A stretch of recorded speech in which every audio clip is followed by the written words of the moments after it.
দৌড়ানি খাই একটা বিপদে আসছে রে ভাই। ওরে বাবা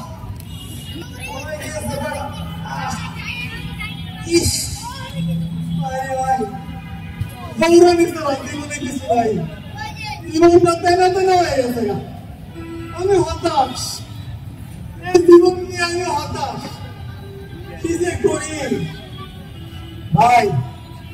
চাকরি করতে গেছি, চাকরি করতে গিয়ে দেখি সামনে দৌড়ানি খাইছি। কিন্তু জানেন ঘুষ লাগবো, আরে বেটা কিন্তু ভাত খাইতে পারি না, আবার তার দোষ দিল দৌড়ানি, আবার দৌড়ানি খাইলাম। দৌড়ানি খাইয়া চাকরি চিন্তা কর, চাকরি বাকরি আর হইব না, শুরু করলাম ব্যবসা। কেউ জানেন চা দেওয়া, সামনে যাই কই চান্দা দে, পিছে যাই কই চান্দা দে, ডানে গেলে চান্দা দে, বামে গেলেও কই চান্দা দে। মনের দুঃখে বলাইছি, ওইখান থেকে খুঁজা বাই করে কয় কিরে চান্দা দিবি না?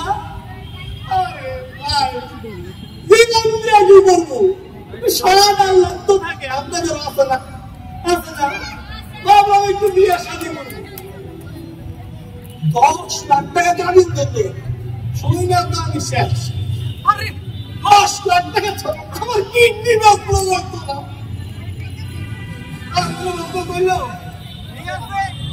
টাকা দিতে না বললে নামাজ পড়ো। আরে ভাই খরচটা ঠিক মতো করতে পারি না, নকল করবো কেমনে?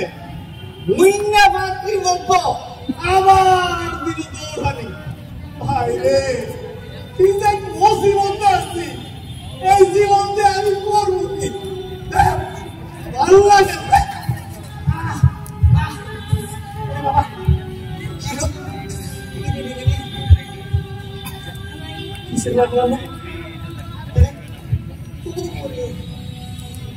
গেছে, লোকটা মনে গেছে রে, লাগলো আসলে কিসের সাথে হেলমেট রং দেওয়া দিবে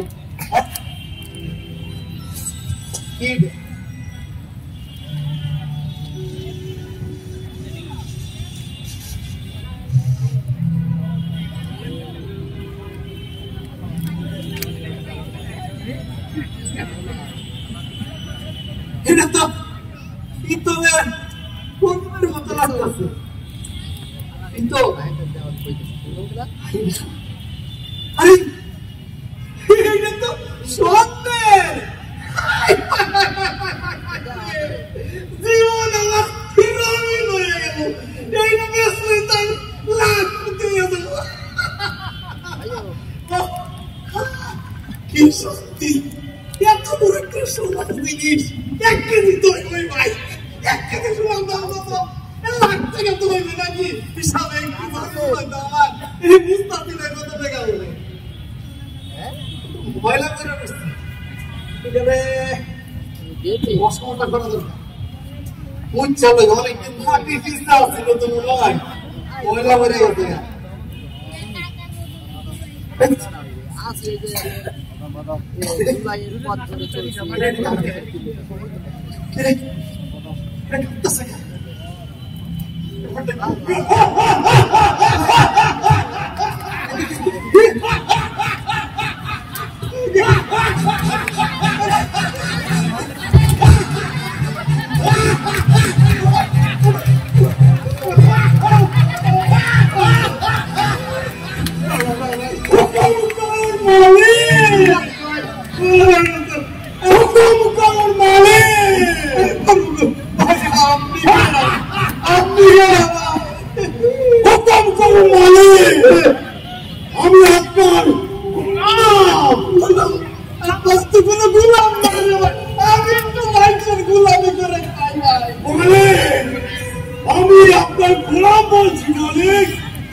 হুকুম করুন।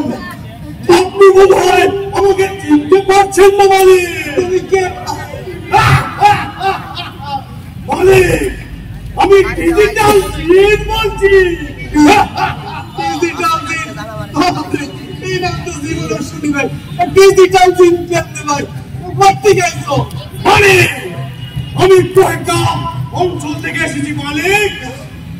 সকল বন জঙ্গল এবং সকল নদী পাহাড় পর্বত হিমালয়কে এক করে মালিক আপনার ডাকে আমি সাড়া দিতে এসেছি মালিক। আমি তোমারে কই ডাকলাম? হুকুম করুন মালিক।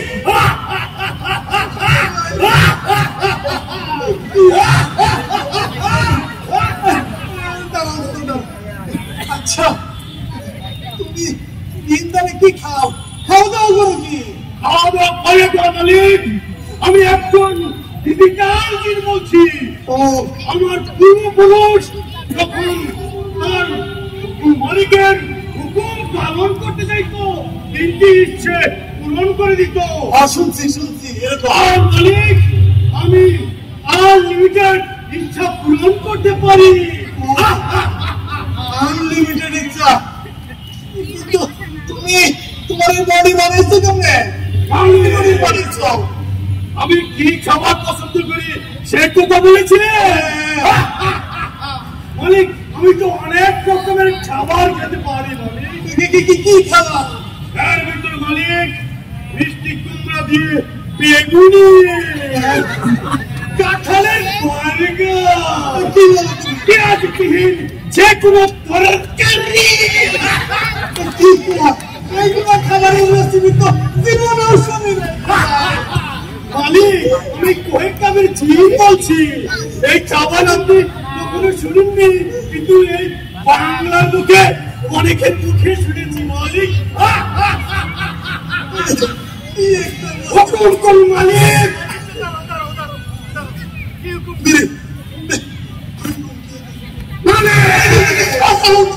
হুকুম করুন মালিক।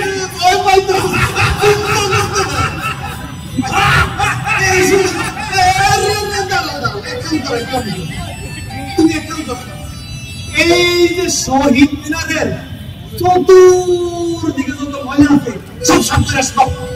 এটা আমার কাছে নেনো সেকেন্ডের ব্যাপার মালিক। আমি এই মুহূর্তে সকল শহীদ মিনার পরিষ্কার করে আসছি মালিক। ঠিক আছে বাবা, এত ময়লা সাফ করা চারটি গালি মতো নয়। শহীদ মিনারের চতুর্দিকে যে ময়লা কত লাগে 10 বছর পরিষ্কার করতে। কিচ্ছু নেই লাগছে। আরে ভাই দিন জীবনে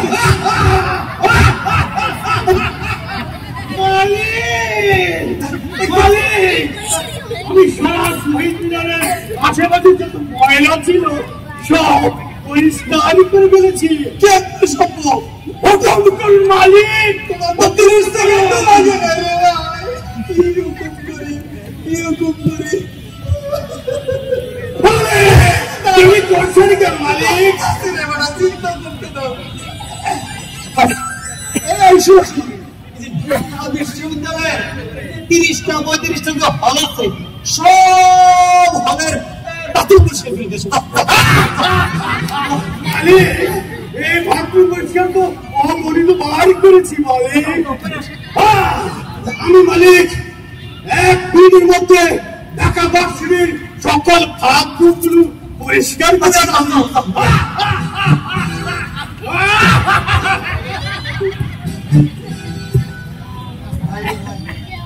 হলে এখনই 100 বাথরুম। তুই বেটা সকালের বাথরুম পরিষ্কার করতে হলে না, তুই আর জীবিত থাকবি না। মেরা তো মেরা জীবন আমার দিন দিন হয়ে গেছে।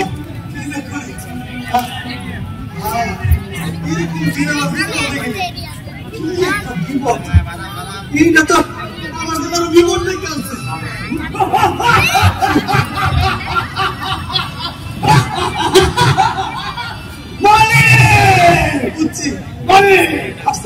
আমি ঢাকা ভার্সিটির সকল বাথরুম পরিষ্কার করে ফেলেছি মালিক।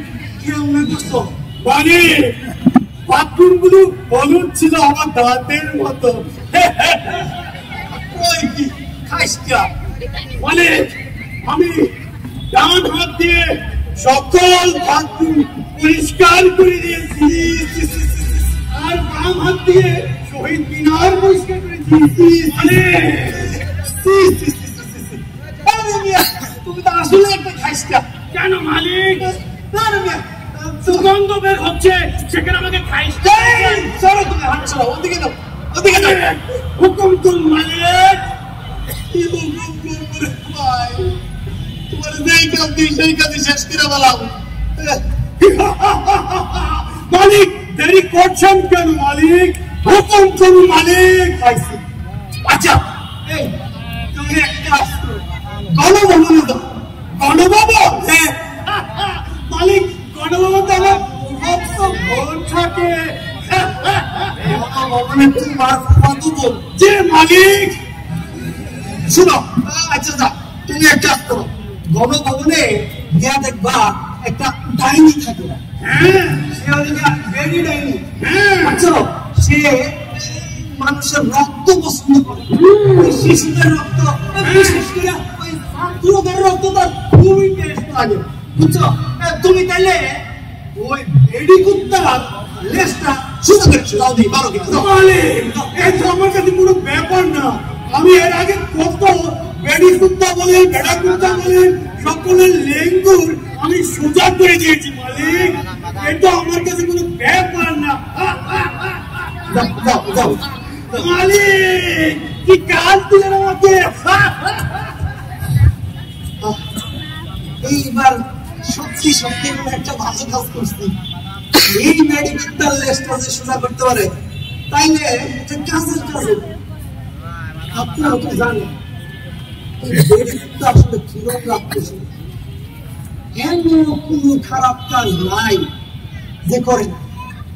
মানুষ গুণ, আয়নাগর, লুটপাট, অর্থ পাচার কি না করছে। এই বেড়ি কুত্তার যন্ত্রণায় সারা বাংলাদেশের মানুষ অস্থির হয়ে গেছে, ঘরে থাকতে পারতো না, রাইতে রাইতে বিভিন্ন জায়গায় ঘুরে কাটাইতো। তাদের কারণে স্বস্তিতে মানুষ একটু খাইতেও পারত না। এই বেড়ি কুত্তারা যদি সাইজ করতে পারে, মালিক মালিক মালিক মালিক মালিক আরে মালিক আমাকে ক্ষমা করুন মালিক। মালিক আমার সকল হার্ড ডিস্ক ভেঙে দিয়েছে মালিক। তুমি কি বেড়ি কুত্তার লিঙ্গ সেবা করতে পারো না? মালিক আমি ব্যর্থ হয়েছি মালিক। প্রথমে মালিক কি কর? আমি সেই বিদেশ থেকে ঋণযুক্ত ফ্লাইওভার দিয়ে গিয়েছিলাম মালিক। তারপর মালিক গণভবনে ঢুকলাম মালিক। তারপর সে বেড়ি কুত্তাকে দেখলাম। বেড়ি কুত্তাকে দেখে মালিক তার লেজটাকে ধরলাম, ধরে যত টেনে টেনে টেনে সোজা করতে যাই মালিক, তখন এটা ট্যাও ট্যাও ট্যাও করে বাঁকা হয়ে যায় মালিক। কি কর? তেল লাগাইতে পারো নাই? আমাকে ক্ষমা করুন মালিক। আমি তেল দিও ওই লেঙ্গুরকে, ওই লেজকে আবার টেনে টেনে সোজা করতে চেয়েছিলাম মালিক, কিন্তু ও বাংলাদেশের সকল তেল দেওয়ার পরও ইন্ডিয়ার তেল দিয়েছি মালিক। ইন্ডিয়ার তেল দেওয়ার পরও ওই বেড়ি কুত্তার লেঙ্গুর সোজা হয়নি মালিক। আমাকে ক্ষমা করুন মালিক। ভাবছিলাম এই প্রথমে একটা ভালো কাজ হইব, তোমার যে আসলে কিছু হইব না। আচ্ছা এই বেড়ি কুত্তার লস তুমি যেহেতু সোজা করতে পারলাম না, আর কেউ কি পারার সম্ভাবনা আছে? মালিক এই বেড়ি কুত্তার লেঙ্গুর আমি সোজা করতে পারিনি, তবে একজনই পারবে, তারাই পারবে মালিক। তারা হলো ছাত্ররা। হ্যাঁ মালিক, আমি বহুবার ইতিহাস থেকে দেখেছি ছাত্ররাই যখন আন্দোলন করেছে, প্রতিহত করেছে, তখন মালিক এই ধরনের বেড়ি কুত্তার লেঙ্গুর সোজা হয়ে গেছে মালিক।